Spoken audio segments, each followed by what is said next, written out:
अस्सलाम वालेकुम दोस्तों, मैं अब्दुल नदीम, मेरे डिजिटल चैनल नदीम टाइम्स में आपका स्वागत करता हूँ। सऊदी अरब से एक बेहद दर्दनाक खबर सामने आई है। मक्का से मदीना जाने वाली एक बस का भयानक हादसा हुआ है, जिसमें भारत के 45 उम्रा ज़ायरीन के इंतकाल की तस्दीक हुई है। इन्ना लिल्लाहि व इन्ना इलैहि राजिऊन। दोस्तों, ये हादसा मदीना के करीब मुफरिहत इलाके में उस वक्त पेश आया जब बस मक्का से रवाना होकर मदीना की तरफ जा रही थी। बस की टक्कर एक डीजल टैंकर से हुई और टक्कर के साथ ही बस में भयानक आग भड़क उठी। बस में कुल 46 मुसाफिर सवार थे और अफसोस कि उनमें से सिर्फ एक ही शख्स जिंदा बच पाया। 45 लोगों की वहां पे शहादत हो गई। मरहुमीन में ज्यादातर लोग हैदराबाद और तेलंगाना से थे।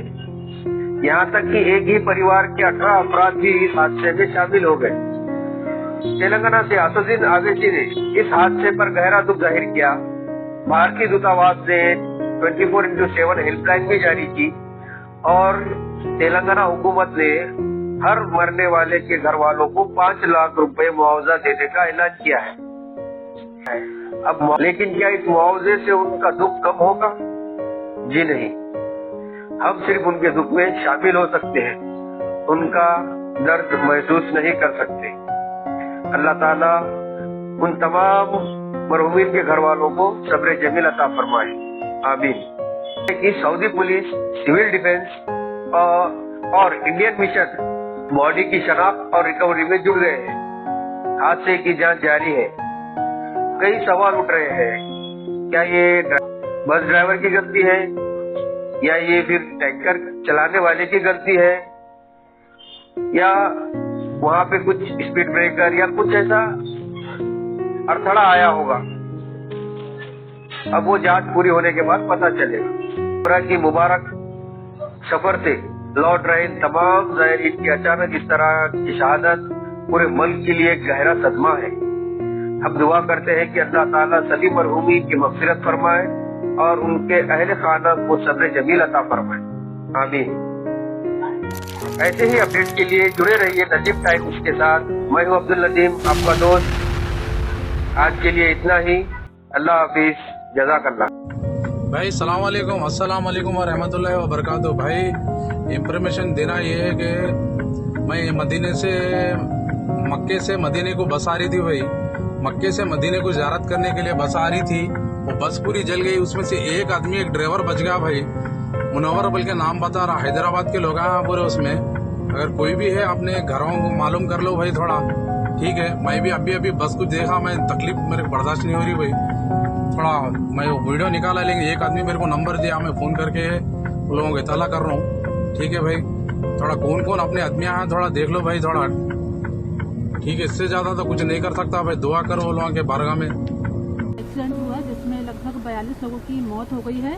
मक्का में वो प्रेयर करके वापस आ रहे थे और maximum most of the people from the Hyderabad only. ये मुझे भी खबर अभी मालूम हुई है कि हैदराबाद के 2 ट्रैवल एजेंसी, एक fly zone tours and travels और मक्का हज एंड उम्रा के 42 हाजी मक्का से मदीना जा रहे थे बस में, और बस को आग लगने से मालूम हुआ कि सिर्फ एक शख्स की जान बची है। कंफर्म नहीं है, बास कह रहे हैं कि पूरों का इंतकाल हो गया।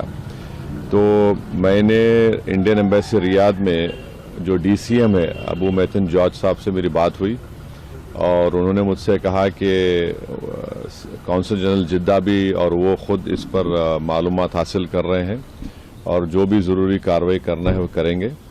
और साथ ही साथ मैंने इन तमाम उम्रा पैसेंजर्स के दोनों ट्रैवल एजेंसी से वीज़ा डिटेल्स लेकर कौंसल जनरल ऑफ इंडिया जिद्दा को और DCM इंडियन एम्बेसी रियाद को और साथ ही साथ फॉरेन सेक्रेटरी को मैंने ईमेल किया है। मेरी भारत सरकार से और ख़ास तौर से एक्सटर्नल अफेयर्स मिनिस्टर से जयशंकर साहब से ये रिक्वेस्ट है कि वो इमीडिएटली इस पर देखें और अगर जिन लोगों की डेथ हुई है उनके परिवार ये चाह रहा है कि उनकी डेड बॉडीज़ जल्द से जल्द इंडिया को लाई जाए और अगर कोई उसमें ज़ख्मी है तो उनको अच्छी से अच्छी वहाँ पर उनको इलाज हो सके। ये मैं रिक्वेस्ट करता हूँ हमारे एक्सटर्नल अफेयर्स मिनिस्टर से और भारत सरकार से। अलमक्का टूर्स एंड ट्रैवल से हमारे हैदराबाद से काफ़िला पहुँचा था उम्रे के लिए, जिसमें 45 मेंबर्स थे जिसमें से मेरी फैमिली के 7 मेंबर है, वो मक्का से मदीना जा रहे थे। कल रात में बस के जलने का एक हादसा वाक़ई हुआ, जिसके ज़रिए से कुछ फ़ोटोज़ हम तक पहुँचे हैं कि पूरी बस जल चुकी है। जैसे इत्तला मिली सुबह हम लोग जो है यहाँ पे मक्का टूर्स एंड ट्रैवल्स के एजेंट के पास पहुँचे। इनके पास भी सिर्फ फ़ोटोज़ थी और कोई इन्फॉर्मेशन नहीं थी। फिर हमने असदुद्दीन ओवैसी साहब को फ़ोन किया। असदुद्दीन ओवैसी साहब MP साहब ने फ़ोन उठाकर बात की और वहाँ के एम्बेसी वगैरह से जो भी वहाँ के राब्ते होते हैं उनसे उन्होंने बात की। फिर फौरी उन्होंने मुश्ताक साहब को भेजा, साहब इन्हों फ्लाई जोन से भिजाओ या किसी और जोन से भिजाओ, हम तो इनके ऊपर ट्रस्ट करके इनके भरोसे पे इनसे अप्रोच हुए, तो जिम्मेदारी इनकी बनती है। और एजेंट का काम इस वक्त ये है कि एजेंट खुद जो है अपना वीज़ा लगा के इमीडिएटली यहाँ से जो वारिसीन हैं, जो घर के लोग हैं, इनको लेकर पहुँचे वहाँ पे। क्योंकि 8 से 10 घंटे होगा इंसिडेंट होके, कोई इन्फॉर्मेशन ना एजेंट के पास है ना हमारे पास है। ये सिर्फ अपने आदमियों से 1-2-4 आदमियों से राब्ते में है, सिर्फ कॉन्टेक्ट्स में है। वहाँ के एम्बेसी से, वहाँ के ऑफिशियल लोगों से किसी से कॉन्टेक्ट में ही नहीं है यहाँ के ये जो एजेंट है ये। तो इन्हों जो है पासपोर्ट इमीडिएटली मंगा कर यहाँ का वीज़ा इशू करके इमीडिएटली जो है हर फर्द से जो भी जिसके घर का इंसिडेंट हुआ उनके एक आदमी को लेकर इनको पहुँचना चाहिए।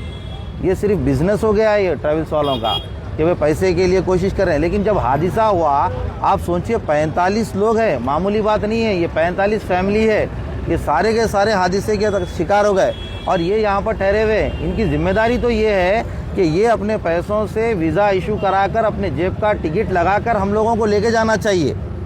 ये कमाते वक्त तो कमा लिए, अब लगाते वक्त बोल रहे हैं कि हमको नहीं मालूम, आप कोशिश करिए, पासपोर्ट लाइए, हम वीज़ा की कोशिश करेंगे। 95,000 के करीब ये लोग पैकेज लिए हैं। अब इनकी जिम्मेदारी एजेंट की ये है कि ये फैमिली मेम्बर्स को यहाँ से लेकर जाएं। कम से कम एक फैमिली से एक फ़र्द को लेकर जाना इनकी जिम्मेदारी है।